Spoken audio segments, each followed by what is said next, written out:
আল্লাহ পাক শাসন ক্ষমতা দিলে এটাতে অকল্যাণের কিছু নাই, যদি আপনি এটাকে বা আমি এটাকে ইনসাফের সাথে, ন্যায়ের সাথে প্রতিষ্ঠা করতে পারি, কোনো সমস্যা নেই। বরং আল্লাহ পাক পৃথিবীতে মুসলিম এবং মানুষদেরকে পাঠিয়েছেন আল্লাহর খলিফা করে। কি করে? সূরা বাকারা পড়েন, আল্লাহ পাক প্রথমেই বলেছেন, ওয়াইজ ক্বালা রাব্বুকা লিল মালায়েকা ইন্নী জাইলুন ফিল আরদি খলিফা। হে নবী, স্মরণ করুন সেই সময়ের কথা যখন আল্লাহ পাক ফেরেশতাদেরকে বললেন যে আমি পৃথিবীতে আমার খলিফা পাঠাতে চাই। কি পাঠাবেন? খলিফা। খলিফা কাকে বলে? আর খলিফা কাকে বলে এর ব্যাখ্যা জানতে হলে আমাদেরকে কোরআনেই যেতে হবে। সূরা সদ। কোন সূরা? সূরা সদ। আল্লাহ পাক আদম আলাইহিস সালামকেও খলিফা বলেছেন, আরো একজন নবীকেও খলিফা বলেছেন। সেই নবীর নাম কি বলতে পারবেন কেউ? দাউদ আলাইহিস সালাম। কি নাম? দাউদ আলাইহিস সালাম। আর দাউদ আলাইহিস সালাম এই জেরুজালেম থেকে বিশ্ব শাসন করেছিলেন, খলিফা ছিলেন। তার ছেলে সুলাইমান আলাইহিস সালাম এই জেরুজালেম থেকেই বিশ্ব শাসন করেছেন, দুজনে। তো দাউদ আলাইহিস সালামকে আল্লাহ পাক খলিফা বলার পরে আল্লাহ পাক বলছেন সূরা সদের মধ্যে মেবি 26 কি 24 নম্বর আয়াতে আল্লাহ পাক বলছেন, ইয়া দাউদ, হে দাউদ, ইন্না জাআলনাকা খলিফাতান ফিল আরদ, আমি আল্লাহ তোমাকে পৃথিবীতে আমার খলিফা করে পাঠিয়েছি। তোমার কাজ কি? তোমার খলিফার ফাংশন কি? ফাহকুম বাইনান নাস বিল হক, তোমার দায়িত্ব হচ্ছে মানুষের মাঝে ন্যায়ের মানদণ্ডে বিচার ফয়সালা করবে, এটা খলিফার কাজ। ওয়ালা তাত্তাবিউল হাওয়া, তুমি তোমার প্রবৃত্তির অনুসরণ করবে না। যারা নিজের প্রবৃত্তির অনুসরণ করেছে, ইউদিল্লুকা আন সাবিলিল্লাহ, এটা তোমাকে আল্লাহর রাস্তা থেকে সরিয়ে নিয়ে যাবে।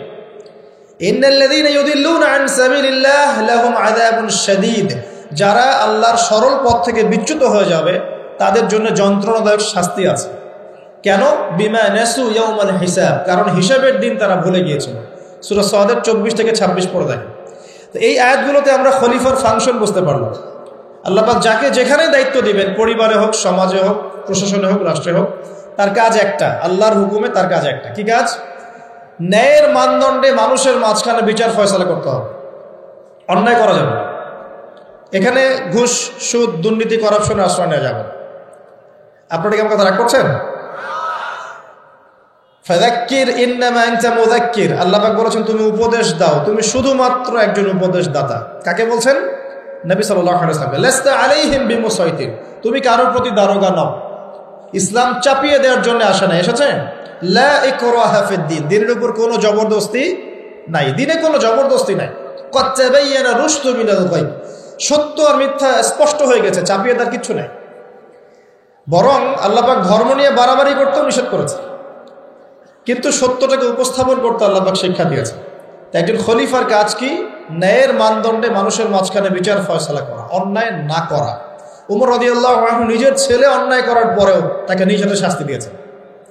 একটা বলবো, ওই যে ঘটনা জানেন, রাত্রেবেলা জনগণের খোঁজ খবর নিতেন তিনি, রাতের অন্ধকারে তাহাজ্জুদ নামাজ পড়তেন, পড়ার পরে বের হয়ে যেতেন, বের হয়ে মানুষের দুয়ারে দুয়ারে দুয়ারে। এখন এটা কঠিন, তখন কিছুটা সহজ ছিল কারণ মানুষ কম ছিল।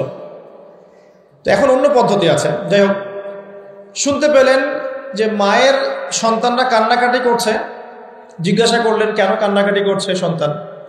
তখন এই মহিলা বলছে, সন্তানের মারা বলছে, ওয়াল্লাহি হাযা বাইনি ওয়া বাইনা ওমর, আল্লাহর কসম করে বলছি এটা আমার এবং ওমরের মাঝখানের বিষয়। আমি ওমরের নামে আল্লাহর কাছে নালিশ করব। কি নালিশ করবে? যে ওমরের আমলে আমি না খেয়ে আছি, আমার সন্তান না খেয়ে আছে। কথা বুঝতে পারছেন? এই কথা শোনার সাথে সাথে ওমর রাদিয়াল্লাহু আনহুর মানে বুকে আল্লাহ পাকের ভয় চলে আসলো, হৃদয় প্রকম্পিত হলো। প্রকম্পিত হওয়ার পর তিনি নিজে চলে গেলেন মদিনায়, যেটাকে বলি আমরা বাইতুল মাল, মানে রাষ্ট্রীয় সম্পদ যেখানে থাকতো ওটাকে বাইতুল মাল বলা হতো। সেখান থেকে একটা আটার বস্তা নিজের কাঁধে উঠিয়েছেন, উঠিয়ে নিজে পায়ে হেঁটে ওই মহিলার বাসায় যাচ্ছেন। তার পাশে থাকা একজন সাহাবী, তিনি বলছেন, তার নাম আসলাম রাদিয়াল্লাহু আনহু, তিনি বলছেন যে ইয়া আমিরুল মুমিনিন, হে আমিরুল মুমিনিন, আমাকে দিন, আনা আহমিলুক, আমি এটাকে বহন করে নিয়ে যাই। আপনি চলেন সাথে, সমস্যা নেই, আমি বহন করে নিয়ে যাই অ্যাটলিস্ট। তখন ওমর রাদিয়াল্লাহু আনহু বলছেন, দিলের কান দিয়ে শোনেন কথাগুলো। ওমর রাদিয়াল্লাহু আনহু বলছেন, হাল আনতা তাহমিলু উযরি ইয়াউমাল কিয়ামাহ, তুমি কি কিয়ামতের মাঠে আমার পাপের বোঝা বহন করবে? সুবহানাল্লাহ, চিন্তা করে দেখেন। নিজের হাতে গেলেন, রান্না করে খাওয়ালেন, তারপরে বললেন, আগামীকাল তুমি আমিরুল মুমিনিনের দরবারে এসো, সেখানে আমাকে পাবে। এই হলো উমর রাদিয়াল্লাহু আনহুর খেলাফা। একদিন তিনি তার যে উট এটাকে পরিষ্কার করছেন, আলী রাদিয়াল্লাহু আনহু দেখে বলছেন, আমিরুল মুমিনিন, আপনি পরবর্তী জেনারেশনের জন্য অনেক কঠিন আদর্শ রেখে যাচ্ছেন। আপনি এত কাজ করছেন, তারপরে নিজের কাজও নিজে করছেন। তখন ওমর রাদিয়াল্লাহু আনহু বলছেন, ওয়ালা তালুমুনি ইয়া আবুল হাসান, হে আবুল হাসান, আমাকে এভাবে বিব্রত করো না, কারণ আমি ভয় করি যে আমি যে অর্ধবিশ্ব শাসন করছি, তারপরে আমি ভয় করি যে আমার এই শাসনের আন্ডারে যদি একটা রাখালও না খেয়ে মারা যায়, আমি ভয় করি আল্লাহ এই জন্য আমাকে জবাবদিহি করো। আরেকটা বলে শেষ করে দিই, বেশি যাব না। আমর ইবনে আস রাদিয়াল্লাহু আনহু, তিনি একজন গভর্নর, কোথাকার? মিশরের। কার আমলে আছেন? ওমর রাদিয়াল্লাহু আনহুর সময়। তো তার ছেলের নাম হচ্ছে মুহাম্মদ। তো সেই মুহাম্মদ আমর ইবনে আসের ছেলে রাদিয়াল্লাহু আনহু, বাবার পলিটিক্যাল পাওয়ারে মিশরের মানুষের উপরে কিছুটা জুলুম করা শুরু করেছে। এটা হয় না এমন মাঝে মাঝে? এমন হয় না? হতে পারে। তো এখন ওই মিশরের কিপ্তি এক লোক যার উপর জুলুম করেছে, এই ভদ্রলোক এসে ওমর রাদিয়াল্লাহু আনহুকে নালিশ করছে যে আপনার নিযুক্ত এই গভর্নরের ছেলে আমাকে জুলুম করেছে। এবার ওমর রাদিয়াল্লাহু আনহু চিঠি লিখে পাঠালেন যে বাবা এবং ছেলে দুজনকে মদিনায় নিয়ে আসো। দুজনকে মদিনায় নিয়ে আসা হলো। আনার পরে ওই কিপ্তিকে ডাকা হচ্ছে, আইনাল কিপ্তি, কিপ্তি কোথায়? কিপ্তি আসলো, এসে বলছে, এই যে আমি আমিরুল মুমিনিন। নিজের হাতের লাঠিটা এই কিপ্তির হাতে দিয়ে আমিরুল মুমিনিন বলছেন, ইদরিব ইবনুল আকরামিন, এখন সবার সামনে তুমি এই সম্মানের ছেলেকে পিটাও। চিন্তা করে দেখেন, মসজিদ নববীর মধ্যে অনেক সাহাবী আছেন, তাদের সামনে আমর ইবনে আস রাদিয়াল্লাহু আনহু আছেন, তার ছেলেকে তার সামনে পিটাতে বলা হচ্ছে। কে বলছেন? উমর রাদিয়াল্লাহু আনহু। সেই কিপ্তি বিব্রত, যাই হোক পিটালেন। অনেকক্ষণ মারার পরে যখন সে থামলো, তখন উমর রাদিয়াল্লাহু আনহু বলছেন, হ্যাল শাফাইত, তুমি কি সন্তুষ্ট হয়েছ? বলছে, শাফাইত ওয়াশতাফাইত, আমি সন্তুষ্ট হয়েছি এবং তৃপ্তি হয়েছে, আমি ন্যায় বিচার পেয়েছি। আচ্ছা, এবার কি? আলান, এখন ইদরিব আলান আদ-দরবু আলা রাসি আমর, এখন আমর ইবনে আসের মাথার উপরে এই লাঠি দিয়ে মারো। ওয়াল্লাহি মা দরাবাকা ইল্লা বিফদলি সুলতানিহি, আল্লাহর কসম করে বলছি, আমর ইবনে আসের ছেলে তার বাবার পলিটিক্যাল পাওয়ারেই তোমার গায়ে হাত তুলেছে। আমি কি শাসন বোঝাতে পারছি? এরকম শাসকতা আল্লাহ পাক নিষেধ করেন নাই, বরং এই শ্রেণীর শাসক হতে পারলে আরশের ছায়া আল্লাহ পাক ছায়া দিবেন ইনশাআল্লাহ। আল্লাহ পাক বলেছেন তার হাবিবের মাধ্যমে, 7 শ্রেণীর মানুষকে আল্লাহ রাব্বুল আলামিন কিয়ামতের মাঠে আরশে আজিমের ছায়া ছায়া দিবে। কয় শ্রেণী? তার মধ্যে প্রথম হচ্ছে ইমামুন আদিল, ন্যায়পরায়ণ শাসক। এই জন্য আমি খুব দোয়া করি মন থেকে, আল্লাহ পাক আমাদের যাকে যেখানে দায়িত্ব দিয়েছেন সবাইকে তার জায়গায় ন্যায়পরায়ণ হওয়ার তৌফিক দান করুন। আমরা সবাই দোয়া করব। সমালোচনা করা সহজ, একটা মানুষ যখন কাজ করবে, কাজের সময় ভুল ত্রুটি ধরা সহজ, কিন্তু সেই কাজ নিজে করা এত সহজ নয়। আমরা যারা দিনের পথেও চলি, দেখবেন সমালোচকের অভাব আছে? অভাব নাই। কিন্তু নিজে একটা বই লিখুক, নিজে একটা লেকচার দেখ, 10 জন মানুষের সামনে দাঁড়িয়ে কথা বলুক, দিনের কিছু ভালো কথা উপস্থাপন করুক, দেখবেন নাই, পারবে না। কিন্তু সমালোচনা করা সহজ, ফেসবুকে বসে বসে 2-4 লেখা সহজ, ফেসবুকে বসে শুয়ে শুয়ে 2-4 লাইন লেখা সহজ, কনস্ট্রাকটিভ কাজ করা এত সহজ নয়। আর সবচেয়ে কঠিন কথা হচ্ছে, আমাদের সবাইকে আল্লাহর কাছে ফিরে যেতে হবে এবং যার যার দায়িত্ব বুঝিয়ে দিতে হবে। আল্লাহ পাক আমাদের সবাইকে দাউদ আলাইহিস সালামের মতো, সুলাইমান আলাইহিস সালামের মতো, আদম আলাইহিস সালামের মতো আল্লাহর খলিফা হওয়ার তৌফিক দান করুন। সামনে যাই। যে কথা থেকে এখানে আসছি ভাই, কোরআনের সূরাগুলো আপনাকে কি দিবে? আলো দিবে। তো নূর, সূরা নূরের প্রথমেই আল্লাহ পাক আলোর কথা আলোচনা করছেন। কোন টপিক দিয়ে? জেনা দিয়ে, ব্যভিচার দিয়ে। যে ব্যভিচার যদি কেউ করে, জেনা যদি কেউ করে, তাকে তোমরা 100টা বেত্রাঘাত করো। এটা ইসলামিক লস। এখন সারা বিশ্বের খুব কম জায়গায় এটার ইমপ্লিমেন্টেশন আছে। তবে ইনশাআল্লাহ তাআলা যখন ইমামুল মাহদি আসবেন, ঈসা ইবনে মারিয়াম আসবেন, তখন আবারও এটা বাস্তবায়িত হবে ইনশাআল্লাহ। এটা আগে ছিল, এখন নাই সব জায়গায়। যাই হোক, আসমানে আছে, পৃথিবীতে যদি নাও হয়, আসমানে শাস্তি হবে ইনশাআল্লাহ। এখন আলোর সন্ধান দেওয়ার জন্য আল্লাহ পাক সবার আগে জেনার কথা কেন বললেন? বিকজ বেপরদামি, বেহায়াপনা, জেনা ব্যভিচারের মধ্য দিয়ে মানুষের অন্তরের নূরটা কি হয়? নষ্ট হয়ে যায়। কি নষ্ট হয়ে যায়? অন্তরের নূর নষ্ট হয়ে যায়। আমার সাথে একটু কথা বলবেন। আপনি যদি সারাদিন ভালো কাজ করেন, কিন্তু রাতের বেলা যদি আপনি গোপনে পাপ করেন, পর্নোগ্রাফি দেখেন বা জেনা করেন, মাদকদ্রব্য সেবন করেন, সারাদিন আপনি যে ভালো কাজগুলো করেছেন এই নূরটা কিন্তু নষ্ট হয়ে যাবে, হবে না? আল্লাহর নূর যদি কলবের মধ্যে না আসে, আপনি আলোর সন্ধান পাবেন না। জাহেলিয়াতের মধ্যে এই যে আলোর দিশা খুঁজে পাবেন না। আমরা বলি না জাহিলিয়াতের অন্ধকার, তো জাহিলিয়াতের অন্ধকারে আলোর দিশা খুঁজে পেতে হলে আলো লাগবে না? এই আলো আপনাকে দিবে কোরআন, স্পেশালি সূরা নূর। সূরা নূরে আল্লাহ পাক আরো বলছেন চক্ষু নিচু করার কথা।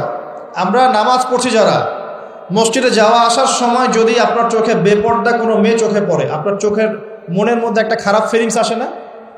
নূর নষ্ট হয় না? নূর নষ্ট হয়, আপনি বুঝতে পারেন। আল্লাহ পাক এই সূরায় বলছেন পর্দার কথা। যখন আপনি বেপর্দায় চলবেন, আপনার কলবের নূর নষ্ট হয়ে যাবে এবং আপনার দ্বারা আরো হাজারো মানুষের অন্তরের নূরটা নষ্ট হয়ে যাবে। ওই যে একটা কথা আছে, মানে হাদিসই আছে, নবী সাল্লাল্লাহু আলাইহি ওয়াসাল্লাম মেরাজের রাতে যখন গিয়েছেন আল্লাহ পাকের সাথে সাক্ষাতে, তখন জাহান্নামে তিনি দেখেছেন বেশিরভাগ অধিবাসী নারী জাতি। কোন জাতি? নারী জাতি। প্রশ্ন একটা, কেন? উত্তর কিছু বের হয়েছে। এক, তারা কুফরি করে। কিরকম কুফরি করে? স্বামী যদি সারা জীবন তাদের পিছনে ভালো খরচ করে, ভরণ পোষণ দেয়, ভালোবাসে, যদি কোনো একদিন যদি ঝগড়া হয়ে যায় বা মত পার্থক্য হয়, সেদিন বলে বসবে সারা জীবন তোমার কাছে কিছুই পেলাম না। এটা একটা কারণ। একটা কারণ বলা হয়েছে তারা মাতম করে। মাতম, কেউ মারা গেলে মাতম করে, বুক পিঠ চাপড়ায় এবং অন্যদেরকে খুব লানত অভিশাপ করে। আরেকটা কারণ যেটা আমি কোরআন সুন্নাহ থেকে ফাইন্ড আউট করে মত দিচ্ছি, সেটা হলো তাদের বেপরদামির কারণে সমাজের নূর বা আলো নষ্ট হয়ে যায়। বুঝবেন, বেপর্দায় চলার কারণে অন্য মানুষের কলবের নূরগুলো নষ্ট হয়ে যায়। আর যখন আপনার দ্বারা অন্যের ক্ষতি হবে, আপনি যখন সমাজের নূর নষ্ট করবেন, সমাজের আলো নষ্ট করে দিবেন, তখন নিঃসন্দেহে আপনাকে অন্ধকার জাহান্নামে থাকতে হবে। এখানে বোঝার ব্যাপার আছে। তো প্রিয় ভাইয়েরা, কোরআনের কথা বলতে গিয়ে এখানে এসেছি যে আপনারা কোরআন অবশ্যই তেলাওয়াত করবেন, অর্থ বোঝার চেষ্টা করবেন এবং প্রত্যেকটা সূরা আপনাকে এক একটা ডাইরেকশন দিবে।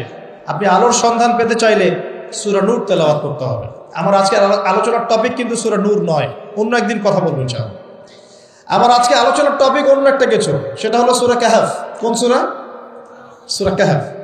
আসুন, এই একটা সূরা সম্পর্কে নবী সাল্লাল্লাহু আলাইহি ওয়াসাল্লাম বলেছেন যে এই সূরাটা যে ব্যক্তি পাঠ করবে প্রত্যেক জুমার দিনে, এক জুমা থেকে আরেক জুমা পর্যন্ত তার জীবনটা নূর দ্বারা ভরে যাচ্ছে। এই যে সূরা কাহফ আপনাকে আলো দিচ্ছে। কি দিচ্ছে? আলো দিচ্ছে। দেখুন, নবী সাল্লাল্লাহু আলাইহি ওয়াসাল্লাম বলছেন কিয়ামতের আগে পৃথিবীতে সবচেয়ে ভয়ঙ্কর একটা ফিতনা আসবে, তার নাম মাসিহুদ দাজ্জাল। কি নাম? খুব মনোযোগের সাথে এই অংশ থেকে একটু বোঝার চেষ্টা করুন। নবীজি বলছেন দাজ্জালের ফিতনা এত মারাত্মক ফিতনা, যেটা সম্পর্কে এমন কোন নবী নাই যিনি তার কওমকে সতর্ক করেন নাই। কথা বুঝতে পারছেন? এমনকি নূহ আলাইহিস সালাম পর্যন্ত দাজ্জালের ফিতনা সম্পর্কে তার কওমকে সতর্ক করেছিলেন। ঠিক আছে? নূহ আলাইহিস সালামের যুগটা ছিল এখন থেকে প্রায় 5000 বছর আগে বা 10,000 বছর আগে। এত বছর আগের একজন নবীও তার কওমকে দাজ্জালের ফিতনা সম্পর্কে সতর্ক করেছেন। এমন কোন নবী নাই যিনি সতর্ক করেন নাই। নবীজি বলছেন, তবে আমি অতিরিক্ত একটা কথা বলে যেতে চাই যা অন্য কোন নবী বলেন নাই। কি সেটা? নবীজি বলছেন মাসিহুদ দাজ্জাল এক চোখে অন্ধ হবে, তোমাদের আল্লাহ তিনি অন্ধ নন। ঠিক আছে? এতটুকু। আচ্ছা, দাজ্জাল কি করবে এদিকে আমি পরে আসছি। নবী সাল্লাল্লাহু আলাইহি ওয়াসাল্লাম বলছেন যে পৃথিবীর শুরু থেকে শেষ পর্যন্ত, মানে আদম থেকে নিয়ে আলাইহিস সালাম কিয়ামত পর্যন্ত দাজ্জালের চেয়ে ভয়ঙ্কর কোনো ফিতনা পৃথিবীতে আসে নাই। এবং 10টা ফিতনা যতক্ষণ পর্যন্ত না আসছে, আলামত না আসছে, কিয়ামত হবে না। কয়টা ফিতনা? 10টা। তার মধ্যে 1 নাম্বার হচ্ছে মাসিহুদ দাজ্জাল, তার আগমন, মানুষের রূপে আত্মপ্রকাশ। 2 নাম্বার হচ্ছে ইয়াজুজ আর মাজুজ, এরা দুটো প্রজাতি, মানব জাতি, তারা জিন নয়। 3 নাম্বার ঈসা ইবনে মারিয়ামের আগমন। ঈসা আলাইহিস সালাম আবারও ইউটার্ন করবেন, ফিরে আসবেন। আল্লাহ পাক তাকে তার কাছে উঠিয়ে নিয়েছেন, তিনি আবারও ফিরে আসবেন সিরিয়ার দামেস্কের সাদা মসজিদের মিনারের উপরে, এবং তার হাতে আল্লাহ রাব্বুল আলামিন দাজ্জালের মরণ লিখে রেখেছেন, তার হাতে তিনি মারা যাবেন। ঈসা আলাইহিস সালামের হাতে দাজ্জাল মারা যাবে। এরপর ঈসা ইবনে মারইয়াম পুরো বিশ্বে 40 বছর এই শাসন কার্য পরিচালনা করবেন। তিনি বিয়ে করবেন, তার মৃত্যু হবে এবং তাকে দাফন করা হবে নবী সাল্লাল্লাহু আলাইহি ওয়াসাল্লামের কবরের পাশে। তার ওই সোনালী যুগের পরে আবারও মানুষ খারাপ হওয়া শুরু করবে। এমন খারাপ হবে যে মানুষ আল্লাহ শব্দটা বলার মতো মানুষ থাকবে না, এবং তাদের সামনে আল্লাহ পাক পশ্চিম দিক থেকে সূর্য উঠাবেন, কিয়ামত হবে। এটা 3 নাম্বার। 4 নাম্বার, দাব্বাতুল আরদ, জমিন থেকে একটা প্রাণী বের হবে এবং এই প্রাণী মানুষের সাথে কথা বলবে। আমরা যারা এখন সায়েন্সকে ইলাহ বানিয়েছি, আমরা এখন বিশ্বাস করতে চাই না এগুলা, কিন্তু এই কথাটাই আমি যেটা বললাম, এই কথাটা হুবাহু যদি নাসা বলে, নাসা, তাহলে আগামীকাল বিশ্ববাসী বিশ্বাস করবে। আমরা শিক্ষাক্ষেত্রে এভাবে শিরক করছি। আল্লাহ এবং তার রাসূলের কথা যখন আসছে, আমরা যুক্তি খুঁজি, প্রমাণ খুঁজি, বিজ্ঞান খুঁজি, দর্শন খুঁজি, কিন্তু দেখবেন অন্যরা যখন আমাদেরকে জ্ঞান দিচ্ছে, আমরা কিন্তু এত কিছু খুঁজতে যাচ্ছি না। তারা আমাদেরকে শেখাচ্ছে যে পরীক্ষা নিরীক্ষা পর্যবেক্ষণ ছাড়া জ্ঞান নেওয়া যাবে না। এই কারণে ফেরেশতা দেখা যায় না, বিশ্বাস করে না। জিন দেখা যায় না, বিশ্বাস করে না। রূহ বা আত্মাও দেখা যায় না, বিশ্বাস করছে না। আল্লাহ দেখা যায় না, বিশ্বাস করে না। তো আনসিন ওয়ার্ল্ডকে তারা বিশ্বাস করতে চায় না। কিন্তু আপনার রিলিজিয়ন ইসলামের বেইজ হচ্ছে গায়েব, অদৃশ্য। দলিল দিচ্ছি আমি, আল্লাহ পাক বলছেন আলিফ লাম মিম যালিকাল কিতাব লা রাইবা ফিহ, এটা এমন একটা কিতাব যে কিতাবে কোনো সন্দেহ নাই। ঠিক আছে? হুদাল লিল মুত্তাকিন, এই কিতাবটা হচ্ছে মুত্তাকিদের জন্য হেদায়েত। কাদের জন্য? মুত্তাকি। মুত্তাকি কারা? আল্লাযীনা ইউমিনুনা বিল গায়বি, যারা গায়েবে বিশ্বাস করে, আনসিন ওয়ার্ল্ডে বিশ্বাস করে, তারা মুত্তাকি। এখনকার ফিলোসফি বলছে যে আনসিন ওয়ার্ল্ডে বিশ্বাস করা যাবে না, পরীক্ষা নিরীক্ষা পর্যবেক্ষণ ছাড়া জ্ঞান নেওয়া যাবে না। তাহলে ঈমানের 6 পিলার, আল্লাহ, 2 নাম্বার ফেরেশতাগণ, আসমানি কিতাব সমূহ, নবী রাসূলগণ, পরকাল, পরকাল মানে কবর, কবরের আযাব, জান্নাত জাহান্নাম, মিজান পুলসিরাত, তাকদীর, ভাগ্যের ভালো মন্দ, এগুলোকে কি আপনি ল্যাবে প্রমাণ করতে পারবেন? তাহলে কি বিশ্বাস করবেন না? তাহলে যে জ্ঞানতাত্ত্বিক দর্শনে আমরা একটা শিরক করছি না? শিরক করছি। কিন্তু তো যেটা বলছিলাম প্রিয় ভাইয়েরা, যে দেখুন, যদি নাসা বলে দাব্বাতুল আরদ বের হবে, মানুষ কিন্তু বিশ্বাস করবে। এখন আমরা বলছি মানুষ বিশ্বাস করছে না, শুধু বেরই হবে না, সে মানুষের সাথে কথাবার্তা বলবে। তারপরে বলছেন 4টা বলেছি, 5, 6, 7 হচ্ছে 3টা বড় বড় ভূমিকম্প। 3টা বড় বড় ভূমিকম্প না, শুধু ভূমি ধস, মানে ভূমিটা নিচে ধসে যাবে। একটা পৃথিবীর পূর্ব দিকে, দ্বিতীয়টা পৃথিবীর পশ্চিম দিকে, আর তৃতীয়টা হচ্ছে পৃথিবীর মাঝখানে। পূর্ব দিক মানে কিন্তু আমাদের এই কন্টিনেন্ট পুরোটাই, ইন্দোনেশিয়া, মালয়েশিয়া থেকে শুরু করে পুরো শ্রীলঙ্কা, ভারত, পাকিস্তান, এভরিথিং পূর্ব দিক। এদিকে পশ্চিম দিক, যারা পশ্চিমা সভ্যতা। মাঝখান মানে এই জাজিরাতুল আরব, এখানেও ভূমিকম্প হচ্ছে। আর আল্লাহ পাকের গজব যখন আসে, তখন কিন্তু ভালো মন্দ সবার উপরে আসবে। একটা দলিল দিয়ে দেই, যায়েনাব বিনতে জাহাশ রাদিয়াল্লাহু আনহা, নবী সাল্লাল্লাহু আলাইহি ওয়াসাল্লামের স্ত্রী, তিনি আছেন, নবী সাল্লাল্লাহু আলাইহি ওয়াসাল্লাম ঘুমাচ্ছেন। হঠাৎ তিনি ঘুম থেকে উঠলেন এবং খুব আতঙ্কিত একটা অবস্থায় উঠেই বলছেন, লা ইলাহা ইল্লাল্লাহ, লা ইলাহা ইল্লাল্লাহ, ওয়াইলুল লিল আরব, আরবদের জন্য ধ্বংস, আরবদের জন্য ধ্বংস। মিন শাররি ক্বাদ ইখতারাব, কি ভয়াবহ ফিতনা ধেয়ে আসছে ওদের দিকে। যায়েনাব বিনতে জাহাশ রাদিয়াল্লাহু আনহা বলছেন, আনুহলিকু ওয়া ফিনা সালিহুন ইয়া রাসূলুল্লাহ, হে আল্লাহর রাসূল সাল্লাল্লাহু আলাইহি ওয়াসাল্লাম, আমাদের মধ্যে সৎ মানুষ থাকা সত্ত্বেও কি আমরা ধ্বংস হয়ে যাব? চমৎকার প্রশ্ন না? আমাদের মধ্যে সৎ ব্যক্তি থাকা সত্ত্বেও কি আমরা ধ্বংস হব? নবীজি বলছেন, নাআম, অবশ্যই ধ্বংস হবে। ইযা কাসুরাতিল খাবাস, যখন সমাজের মধ্যে অশ্লীলতা, বেহায়াপনা ছড়িয়ে পড়বে, তখন সবাই ধ্বংস হয়ে যাবে।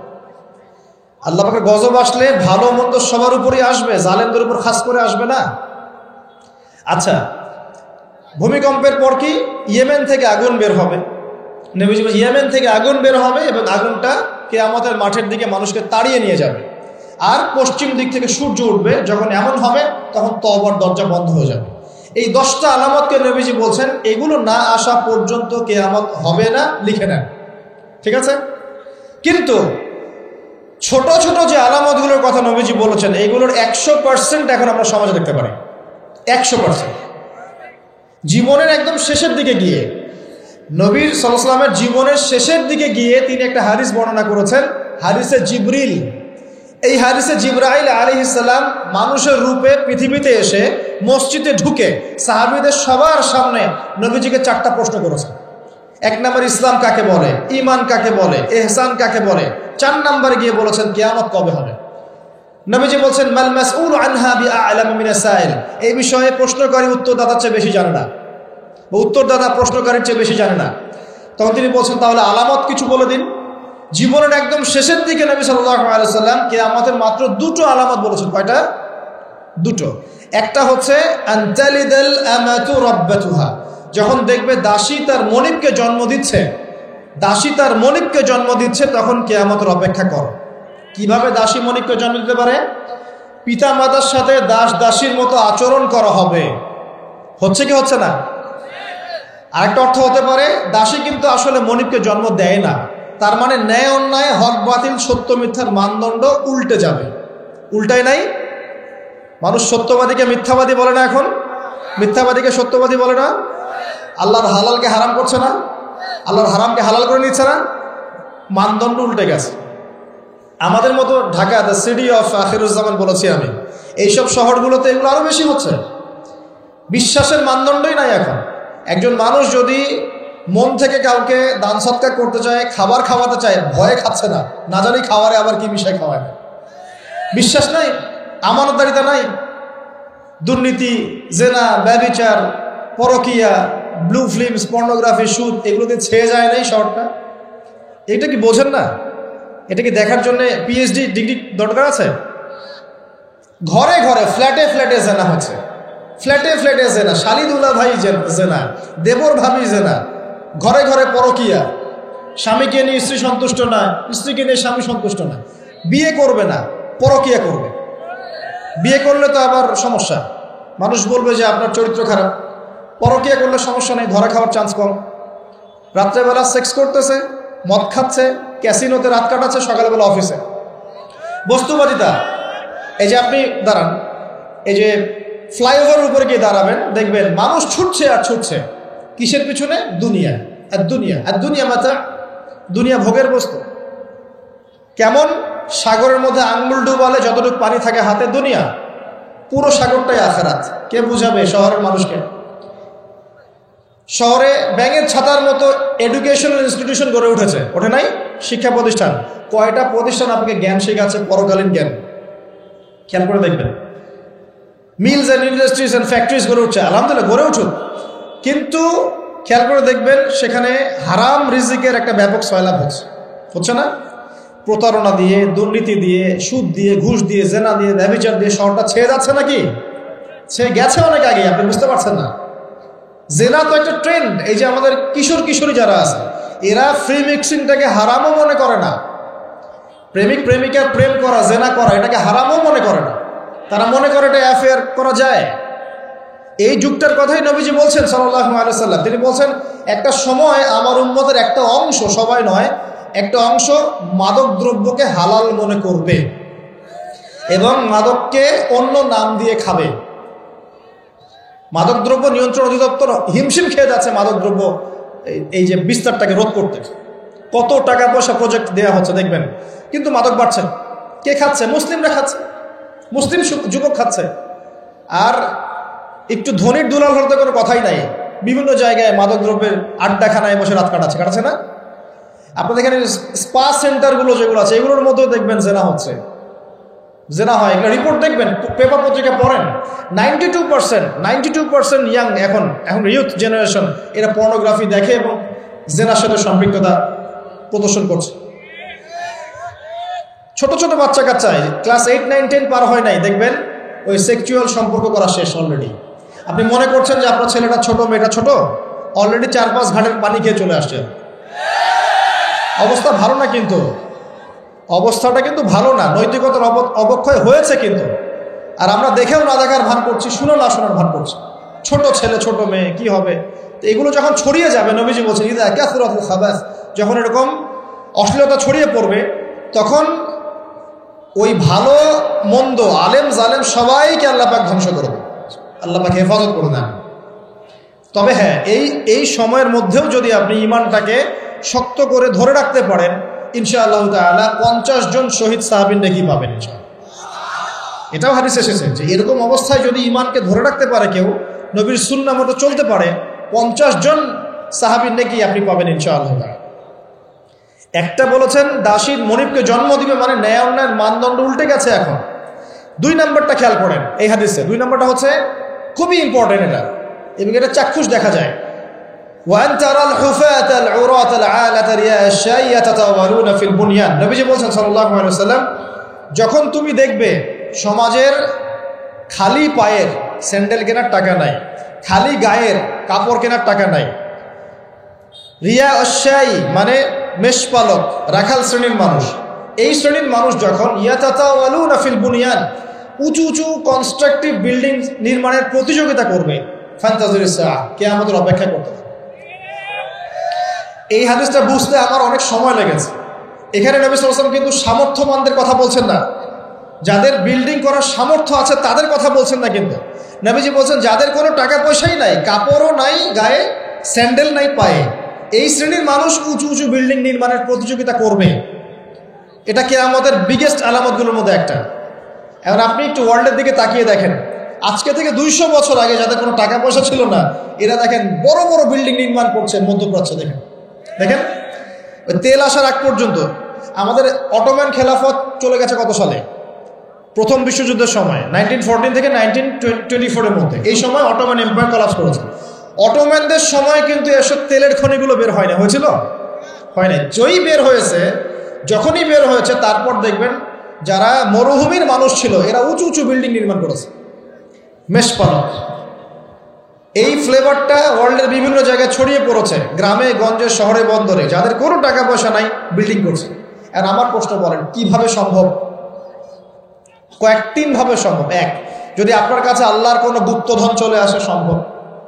2, যদি আপনি জোর জবস্তি করে অন্যের সম্পদ আত্মসাৎ করেন তাহলে সম্ভব। 3, সবচেয়ে বিগেস্ট কারণ, মেজর কারণ, সেটা হলো রিবা বা সুদের মধ্য দিয়ে সম্ভব।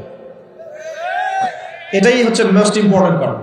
তো দেখেন জীবনের শেষের দিকে গিয়ে নবী সাল্লাল্লাহু আলাইহি ওয়াসাল্লাম এখানে কিয়ামতের 2টো আলামত বলেছেন, তার মধ্যে বিল্ডিংসগুলো একটা। এখন আপনি যখন ঢাকা এয়ারপোর্ট থেকে ফ্লাই করবেন আপনি বুঝতে পারবেন কেন আমি বলেছি ঢাকা দ্য সিটি অফ আখিরুজ জামান, বুঝতে পারবেন।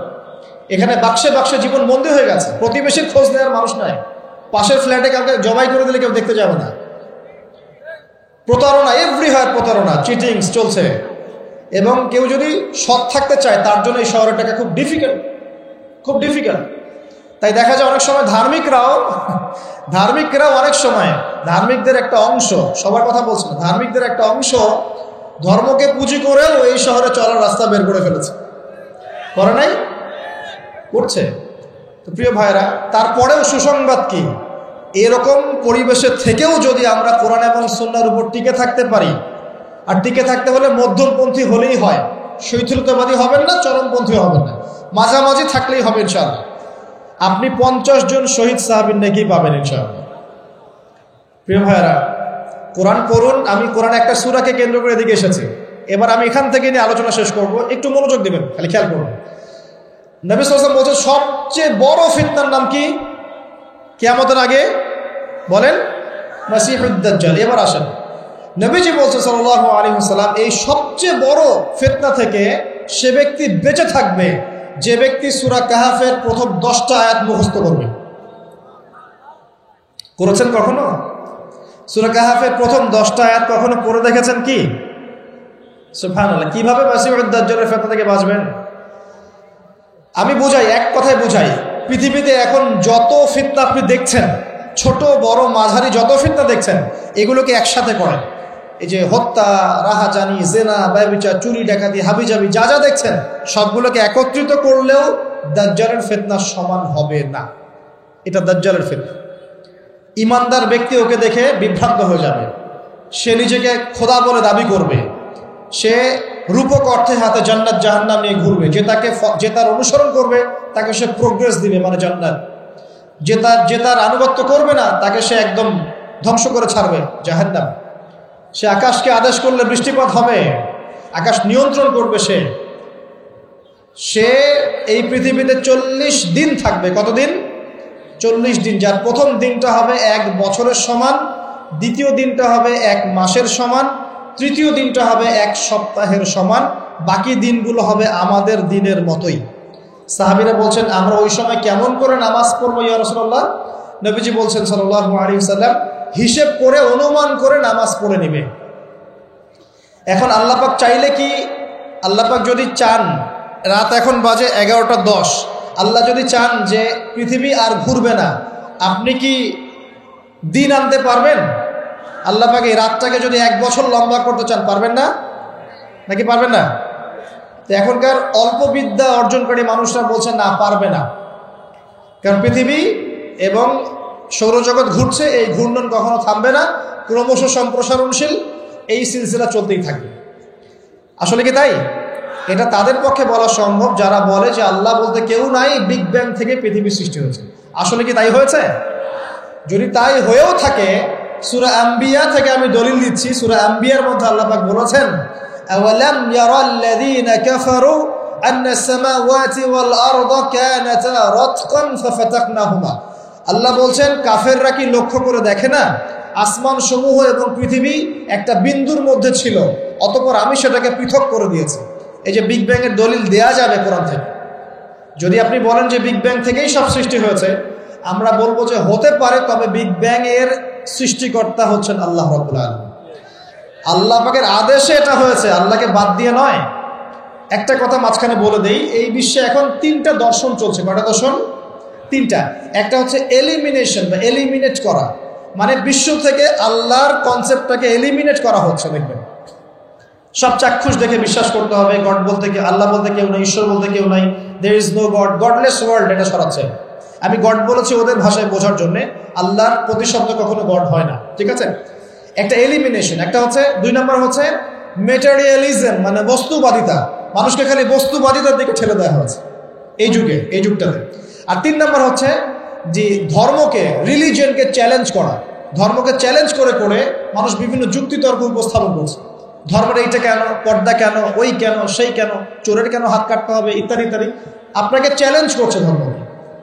এই 3টা দর্শন দিয়ে, এই 3টা দর্শনের সাথে দাজ্জালের সম্পর্ক আছে। এই 3টা দর্শনের মধ্য দিয়ে পুরো বিশ্ববাসীকে, ধার্মিকদেরকে আল্লাহর কনসেপ্ট থেকে সরিয়ে নিয়ে অন্য কারো কনসেপ্টের দিকে নিবদ্ধিত করা হচ্ছে, এবং সেটা হচ্ছে মাসিহুদ দাজ্জাল। কারণ শেষ জামানায় বিশাল অংশের একটা মানুষ দাজ্জালের উপাসনা করবে। আমি বলছিলাম সূরা কাহফের প্রথম 10টা আয়াত যদি আপনি মুখস্থ রাখেন, আল্লাহ পাক আপনাকে দাজ্জালের ফিতনা থেকে বাঁচাবে ইনশাআল্লাহ। 40 দিন সে বিশ্ব শাসন করবে। এখন আসেন এখান থেকে কনক্লুশন দিকে যাই, একটু মনোযোগ দেন। দাজ্জাল বিশ্ব শাসন করবে কতদিন? 40 দিন। আচ্ছা, কিভাবে করবে? তার অনুসারী কারা হবে? সে কোথা থেকে বের হবে? উত্তর, তার বের হওয়া সম্পর্কে 3টা বর্ণনা পাওয়া যায়। এক, সে ইস্পাহান থেকে বের হবে। ইস্পাহান হচ্ছে ইরাকের একটা জায়গা, ইরানের একটা জায়গা। কোন জায়গা? ইরানের একটা জায়গা, এবং সেখানে ইস্পাহান নামে একটা জায়গা আছে। এমন হতেই পারে যে ইরান এই জায়গাটুকু অচিরেই বা ভবিষ্যতে ইসরায়েলের অন্তর্ভুক্ত হয়ে যেতেও পারে। কেন? 1974 সালে আরব ইসরায়েল যুদ্ধের সময় কি সিরিয়ার ওই যে আপনার গোলান মালভূমি, মিশরের সিনাই উপত্যকা, এগুলো কি ইসরায়েলের অন্তর্ভুক্ত ছিল? পড়াশোনা করেছেন কিছু? এগুলো ইসরায়েলের অন্তর্ভুক্ত ছিল না, এগুলো মিশরের এবং সিরিয়ার ছিল। মাত্র 6 দিনে সে এই আরবদেরকে পরাজিত করে ওই জায়গাগুলো দখল করে ফেলেছে। মাত্র 6 দিনে। কত দিনে? মাত্র 6 দিনও টিকতে পারে না এই মুসলিমরা তার সামনে। 6 দিনের মধ্যেই মিশরের এটা দখল, ওইটা দখল, ঠিক আছে? তো দেখুন 6 দিনে এটা করতে পেরেছে 1974 সালেই, আর এখন তো 2022 চলছে। তো ইস্পাহানের ওই জায়গায় যে ওর অন্তর্ভুক্ত হয়ে যাবে না, কে গ্যারান্টি দেবে? হতেও পারে।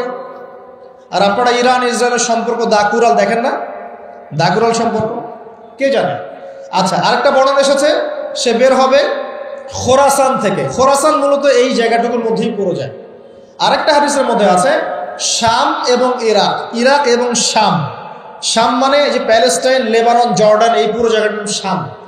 এই অংশটুকুর মধ্য থেকে, এর মাঝখানে রাস্তা থেকে দাজ্জাল মানুষের রূপে আত্মপ্রকাশ করবে। দাজ্জাল এখন কোথায় আছে? উত্তর, সে পৃথিবীতেই আছে। কোথায় আছে? পৃথিবীতে। কোথায় আল্লাহ পাক রেখেছেন আমরা জানি না, কিন্তু সে যে পৃথিবীতেই আছে তার প্রমাণ তামিম দারির একটা হাদিস। তামিম দারি রাদিয়াল্লাহু আনহু একটা দ্বীপের মধ্যে দাজ্জালকে বন্দী অবস্থায় দেখেছেন। দেখে নবীর কাছে এসে বলেছেন যে আমি এটা দেখেছি। নবী সাল্লাল্লাহু আলাইহি ওয়াসাল্লাম বলেছেন আমি তোমাদেরকে যে দাজ্জাল সম্পর্কে সতর্ক করেছিলাম এটাই সেটা, সে বের হবে অচিরেই। এবং সেদিন সে বলেছিল যে এই বাইসানের খেজুর বাগানে খেজুর থাকবে না, এখন সেখানে খেজুর নাই। সে বলেছিল তাবারিয়া হ্রদে যখন পানি থাকবে না তখন আমি বের হব, এখন তাবারিয়া হ্রদে পানি নাই, সময় ক্লোজ। তো দেখুন সে পৃথিবীতে আসবে, 40 দিন শাসন করবে, এই 3টা জায়গার কথা এসেছে, এই 3টা জায়গার মধ্য থেকে সে বের হবে। কিভাবে হবে আল্লাহ ভালো জানেন। এবং সেটা হবে মানুষের রূপে। কার রূপে? মানুষের রূপে। সে কি হবে? সে একজন ইহুদি যুবক হবে। কি হবে? সে কোনো খ্রিস্টান হবে না, বুদ্ধিস্ট হবে না, মুসলিম হবে না, সে অন্য কোনো রিলিজিয়ন ফলো করবে না। সে একজন ইহুদি যুবক হবে যার চুলগুলো হবে কার্লি, মানে কোকরান। কি হবে? চুলগুলো কোকরান। তার ফিজিক্যাল স্ট্রাকচার খুব শক্ত হবে, মানে স্ট্রংলি বিল্ড, খুব শক্তিশালী। এখন নবীজি বলছেন সে কাদেরকে নিয়ে বিশ্ব শাসন করবে? উত্তর, সে জিউসদেরকে নিয়ে বিশ্ব শাসন করবে। কাদেরকে নিয়ে?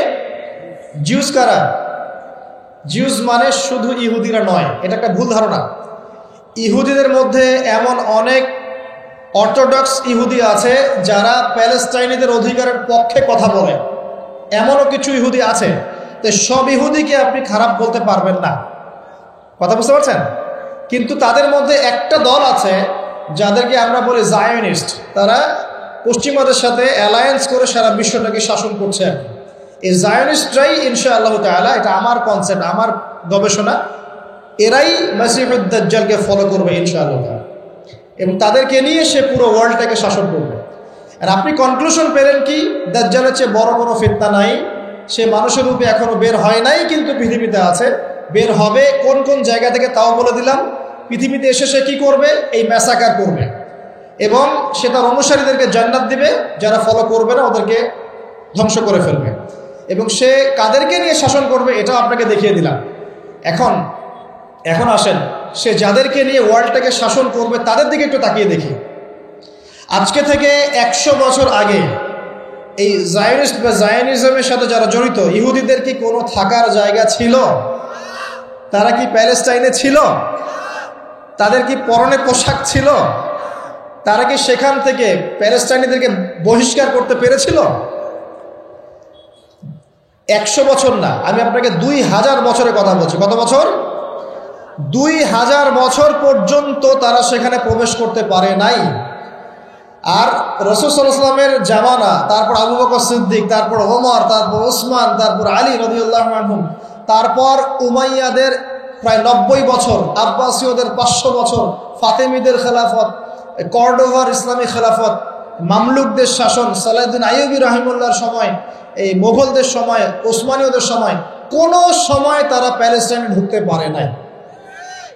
1914-এ যখন ফার্স্ট ওয়ার্ল্ড ওয়ার হয়েছে, তারপর ব্রিটেন সেখান থেকে চলে গিয়ে ওদেরকে জায়গা করে দিয়েছে। ওইখান থেকে 100 বছর হয়ে গেল তারা সেখানে আরবদের নাকের ডগায় বসে পুরো আরবদেরকে না, পুরো বিশ্বকে শাসন করছে। দাজ্জালকে আপনি দেখেননি, তার অনুসারীদেরকে আপনি দেখেন, তাদের অবস্থা এখন কি?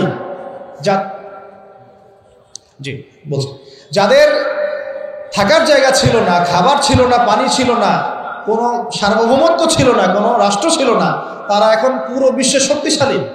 শুধু তাই নয়, যারা মিলিটারি অ্যাফেয়ার্স সম্পর্কে জানেন, যারা পলিটিক্স করেন, যারা আপনার অর্থনীতি বোঝেন, তারা আমার কথা বুঝবেন, অন্যরা হয়তো বুঝবে না। তারা সেখান থেকে সারা ওয়ার্ল্ডের ব্যাংকিং সিস্টেমগুলো নিয়ন্ত্রণ করে ফেলেছে। আপনি ওদের বাইরে যেতেই পারবেন না, এবং তারা ওদের ব্যাংকিং সিস্টেম দিয়ে সারা ওয়ার্ল্ডকে সুদখোর বানিয়েছে। সুদ ছাড়া কোনো লোন তারা দিবে না। একটা IMF এর লোনের জন্য কত চড়াই উতরাই পার করতে হয় আপনি জানেন না। ইকোনমিক্স পড়েন তাহলে বুঝবেন। এমনি এমনি দিবে না, সুদ ছাড়া তো দিবেই না। আর সুদটা আমাদের শোধ করতে হবে না, শোধ করতে হবে। তো এদের সিস্টেমটাই সুদভিত্তিক ইকোনমিক সিস্টেম। ফাইন্যান্সে যান, ফাইন্যান্স, পুরো ওয়ার্ল্ডের যে ফাইন্যান্সগুলো আছে এগুলো ওদের হাতে। মিডিয়াতে যান, সারা ওয়ার্ল্ডের বড় বড় মিডিয়াগুলো ওদের হাতে। আপনি পলিটিক্যাল দর্শনগুলোতে যান, পুরো ওয়ার্ল্ডে যে পলিটিক্যাল সিস্টেমগুলো চলছে এগুলো লঞ্চ ওরাই করেছে। খিলাফা নাই, ওই যে খলিফা খিলাফা এটা বাদ, এখন ওদের দর্শনগুলো চলছে। তারপরে কি? অস্ত্র শস্ত্রের দিকে যান, অস্ত্র শস্ত্র। সারা বিশ্বে যত মারণাস্ত্র, নিউক্লিয়ার ওয়েপেন্স এবং থার্মো নিউক্লিয়ার ওয়েপেন্স সবকিছু এখন ওদের কাছে। কয়টা মুসলিম কান্ট্রির কাছে নিউক্লিয়ার ওয়েপেন্স আছে বলেন? কয়টা মুসলিম কান্ট্রির কাছে আকাশ প্রতিরক্ষা ব্যবস্থা আছে, মিসাইলস আছে? উত্তর কোরিয়ার কাছে থাকলেও দেখা যায় যে তুরস্কের কাছে নাই। দেখবেন যে কি বলবো, চায়না, রাশিয়া ওদের কাছে থাকলেও আমাদের আরব কান্ট্রির কাছে নাই। তো দেখেন, ওয়ার্ল্ডকে এই জায়গা থেকে বোঝেন, বিশৃঙ্খলা করে না। দাজ্জালকে যদি বিশ্ব শাসন করতে হয়, আপনাকে যদি বিশ্ব শাসন করতে হয়, আমাকে যদি বিশ্ব শাসন করতে হয়, তাহলে আমাকে বিশ্বের মিডিয়া, প্রযুক্তি, ফাইন্যান্স, ইকোনমিক্স, পলিটিক্স নিয়ন্ত্রণ করতে হবে কি হবে না? সহজ কথা বলেন, হবে কি হবে না? হবে না? আপনার যদি ইকোনমিক কোনো পাওয়ার না থাকে, ডমিনেন্স না থাকে, আপনি কি সারা ওয়ার্ল্ডের ইকোনমি নিয়ন্ত্রণ করতে পারবেন? শ্রীলঙ্কা কি পারবে সারা বিশ্বের ইকোনমি নিয়ন্ত্রণ করতে? পারবে? বাট ইউএসএ পারে, কারণ ডলার। কারণ কি? ডলার। বুঝতে পারছেন কথা? এই যে মালদ্বীপ কি পারবে সারা ওয়ার্ল্ডের মিডিয়া নিয়ন্ত্রণ করতে? পারবে? পারবে না। বাট ইসরায়েল পারবে, বাট বিকজ ওর কাছে গুগল, অ্যাপেল সব হবে। তার মানে এক কথায়, ওয়ার্ল্ডকে রুল করতে হলে আপনার ওয়ার্ল্ডের বড় বড় জিনিসগুলোকে নিয়ন্ত্রণ করতে হবে না? দাজ্জাল না আসলেও তার অনুসারীরা এগুলো অলরেডি নিয়ন্ত্রণ করে ফেলেছে। আমি কি এখন আপনাদেরকে বোঝাতে পারছি যে নূর বা আলো কি জিনিস? নূর অর্জন করলে আপনি এমন কিছু দেখবেন, এমন কিছু বুঝবেন যেটা সবাই বুঝবে না। ওই জন্যে যে সবাই তো আর হামজা রাদিয়াল্লাহু আনহুর কবরের পাশে দাঁড়িয়ে জান্নাতের ওই কবর থেকে ঘ্রাণ পাবে না। পাবে যাদের অন্তরের মধ্যে আত্মশুদ্ধি আছে, নূর আছে, আল্লাহর মারেফত আছে, এরা পাবে ইনশাআল্লাহ। যার অন্তরে মুনাফিকি, নেফাকি আছে, সে কি আল্লাহর ওলির কবরের পাশে গিয়ে রূপ পাবে নাকি? সে কি সাহাবীদের মধ্যে কারো কবরের পাশে গিয়ে সুঘ্রাণ পাবে নাকি? আব্দুল্লাহ বিন উবাই উহুদের যুদ্ধের মাঠ থেকে পালিয়ে যায় নাই?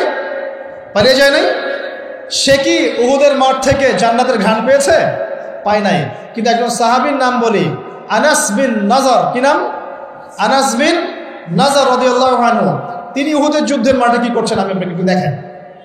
একটা গুজব ছড়িয়ে পড়েছে যে মুশরিকরা মুহাম্মদ সাল্লাল্লাহু আলাইহি ওয়াসাল্লামকে নাকি হত্যা করেছে। নাউজুবিল্লাহ। কারণ উহুদে যুদ্ধে আমাদের নবীর এখানে আঘাত লেগেছে, এই যে ভ্রুর এই নিচে কড়া ঢুকে গেছিল, একটু পায়ের মধ্যে আঘাত পেয়েছিলেন, তারপর দাঁত মোবারক শহীদ হয়ে গিয়েছিল। আব্দুল্লাহ বিন কামিয়া নামে এক লানাহুল্লাহ, এক মুশরিক নবীজিকে আঘাত করেছিল। ঠিক আছে? তো একটা গুজব ছড়িয়ে পড়েছিল যে মুশরিকরা মুহাম্মদ সাল্লাল্লাহু আলাইহি ওয়াসাল্লামকে হত্যা করেছে। নাউজুবিল্লাহ। তখন অনেক সাহাবী অস্ত্র ফেলে দিয়ে বসে যান। যে নবী নাই, আমরা আর যুদ্ধ করে কি করব? কথা বুঝতে পারছেন? তারা হাতে হাত রেখে বসে আছে। এখন এই আনাস বিন নাদার রাদিয়াল্লাহু আনহু তিনি বলছেন, কি হয়েছে তোমাদের, সমস্যা কি? তখন সাহাবীরা বলছেন, মুহাম্মদ সাল্লাল্লাহু আলাইহি ওয়াসাল্লাম তো শহীদ হয়েছেন, ইন্তেকাল করেছেন, আমরা যুদ্ধ করে কি করব? তখন আনাস বিন নাদার রাদিয়াল্লাহু আনহু বলছেন যে মুহাম্মদ সাল্লাল্লাহু আলাইহি ওয়াসাল্লাম যদি নিহত হয়ে থাকেন, তাহলে আমরা আর বেঁচে থেকে কি করব? চলো আমরা যুদ্ধ করে শহীদ হয়ে যাই, আমরা এখানে বেঁচে থেকে কি করব? তখন তিনি ছুটছেন ঘোড়া নিয়ে। আর সাদ বিন মুয়াজ নামে একজন সাহাবী। কোন সাহাবী? সাদ বিন মুয়াজ। এই সাহাবী বলছেন যে তুমি কোথায় ছুটছো? তখন আনাস বিন নাদার রাদিয়াল্লাহু আনহু বলছেন, আল্লাহর কসম করে বলছি, আমি উহুদ পাহাড়ের পিছন থেকে জান্নাতের ঘ্রাণ পাচ্ছি। কে বলছে এই কথা? আনাস বিন নাদার রাদিয়াল্লাহু আনহু। তিনি ছুটে গেলেন, গিয়ে বীর বিক্রমে যুদ্ধ করলেন। পরে তিনি যখন শহীদ হয়েছেন, তার লাশটাকে চেনাই যাচ্ছে না। তার লাশের মধ্যে ৮০টার বেশি তরোয়ারের আঘাত ছিল। কতটা? পরে হাতের নখ, তার বোন যুদ্ধ শেষে হাতের নখ দেখে তাকে শনাক্ত করেছেন, ইনি আনাস বিন নাদার রাদিয়াল্লাহু আনহু। এই যে সাহাবী জান্নাতের ঘ্রাণ পেলেন না? পেয়েছেন? যে সাহাবীর কাছ থেকে বিদায় নিচ্ছেন সাদ বিন মুয়াজ রাদিয়াল্লাহু আনহু, তিনি কিন্তু ঘ্রাণ পাচ্ছেন না। তিনি বলছেন তুমি কোথায় ছুটছো? আনাস বিন নাদার রাদিয়াল্লাহু আনহু বলছেন আমি ঘ্রাণ পাচ্ছি। তো সবাইকে পেতেই হবে। যাকে আল্লাহ পাক পাওয়াবেন সে পাবে, যাকে পাওয়াবে না সে পাবে না। তো এটা নিয়ে কি তর্কের কোনো অবকাশ আছে নাকি? সুবহানাল্লাহ। মানে উম্মার জন্য তো আসলে কাজ নাই। সারা দুনিয়ায় শিরকের সয়লাব, আপনার সুদের সয়লাব, মহামারী চলতেছে, জিনা ব্যভিচারের, হ্যাঁ, মুসলিমদের দুরবস্থা, বিভক্তি, সারা ওয়ার্ল্ডে মুসলিমরা নির্যাতিত, নিপীড়িত, পশ্চিমারা জায়নিস্টরা মুসলিমদেরকে ডমিনেট করছে। কনস্ট্রাকটিভ বড় বড় বিষয়গুলোকে নিয়ে কথাবার্তা নাই, ক্ষুদ্র ক্ষুদ্র বিষয়গুলোকে নিয়ে অনলাইন গরম করে রেখে দেয়। আশ্চর্য একটা জাতি। সুবহানাল্লাহ, আল্লাহ পাক এটাকে বোঝার তৌফিক দান। সবাই সব কিছু দেখবে না, সবাই সব কিছু শুনবে না। আল্লাহ পাক যাদেরকে নূর দিবেন আল্লাহর পক্ষ থেকে, তারা অনেক কিছুই দেখবে যেটা অন্যরা বুঝতে পারবে না। আর আমি দেখালাম সে সশরীরে এখনো বের হয় নাই, তাতে কি হয়েছে?